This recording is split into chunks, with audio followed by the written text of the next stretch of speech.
umubara BBS ntibashika hose twabanje kwihutira kugira icyo bita ama extension ugushikira ajya amakartier mashasha n'imigwa mikuru y'intara hamwe n'amakomine hamwe dusanga akenerwa cyane kugira abo dukorana basaba operateur canke izindi institution ziba zikeneye internet muri ibyo bice ishobore kuyironka bitagoranye.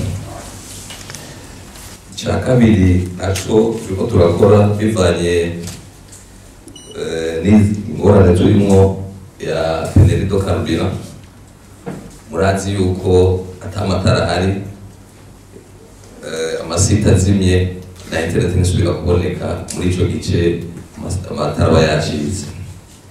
Ico BBS twagize turiko turashira amagroupe électrogène ku ma site amwe tubona yuko ari prioritaire na cyane cyane kuri ajya amasite ari ku mafrontiere atuma internet iva hanze ishobora gushika Burundi. Icya gatatu naco turiko turakora ni kuri ayo masite nyene turiko turaba uko twoshira amaplan solaire kuko n'ingorane ya carburant usanga ari hamwe usanga amazutu yaheze ya site zikazima byarabaye rimwe mu kwezi kwa 12 amasite amwe internet yari kirinjira biramana iminota ishika nk'icumi-15 internet yari kirinjira ko amasite yari yazimye. Kucerekeye by'ibiciro uvuga yuko ibiciro bya internet kandi ziyumye tubideha kiraziyumye mugabo n'abandi ba operateur bafundise d'accès internet barazi les enjeux zihari gufixa igiciro.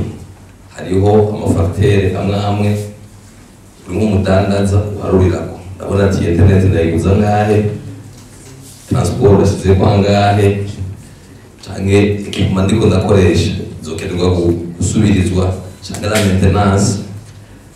Ibyo ni mafacteur ajamwo kugira umuntu ashobore gufixa igiciro. Nikindi turiko turavugana n'abandi ba operateur hariho nka Onatel, hariho une commission entre les composés n'aba membres de Onatel aba BBS biga ibiciro bivanye n'amaserivisi bariko barasaba.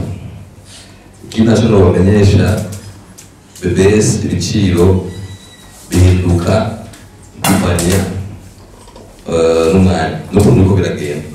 Turavye nk'igiciro ca internet kuva muri 2013 gushika ubunye carahindutse cyane. Tugitangura 2013 megabit ya internet yari munsi y'amadolari $300 ukwezi. Utugiye kuraba ubu igiciro ca megabit ya internet kiri munsi y'amadolari $60. Murumva yuko hariho akigoro kariko karaba kandi naho n'igiciro prix niri fixe ku bantu bose bivana n'ukuntu umuntu yaranguye ni category. Nk'ubu umufournisseur d'accès internet uko nawe aja kudandaza uko aje igiciro tumuhayeko sico duha kurya muntu aje directement muri BBS. Ujya aje directement muri BBS aba ari hejuru cyane y'igiciro dukaho wa mu operateur wagiye kudandaza. Ivyo navyo shikiranganje maze murabaza muri RCT turatanga grille tarifaire ukwezi ku kwezi biba bidusabye mu raporo ya mugiye kuraba murasanga yuko hariho variete y'amakategori y'ibiciro bya internet kandi hariho cyo ngombwa yuko ari relation y'uko amanuka.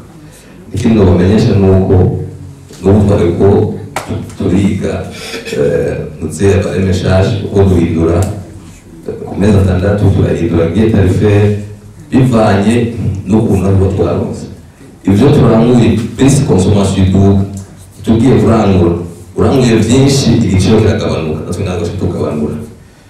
Makarorero na RCT twarabandikiye ukwezi kwa 4 uyu mwaka uheze ibiciro byaragabanutse ku rugero rwa 20% ku ba fournisseur n'aba operateur hamwe na 15% ku muguzi asanzwe. Urumva yuko akigoro abananega koko navyo uwo mushikiranganje atwumva gufasha nivuga PBS uko adama infrastructure dukoresha hariho ama-equipement akenera amakarte donc ama-pièce de rechange hariho n'ibyo tugura hanze izi nsinga dukoresha mu Burundi nta nsinga zihakorerwa aya matiyo dukoresha mu gushyiramo fibre byose biba importe aho muradufasha dushobore koroherezwa mu gihe cyo kuriha abafoniseri uko bose bamera mvamakungu.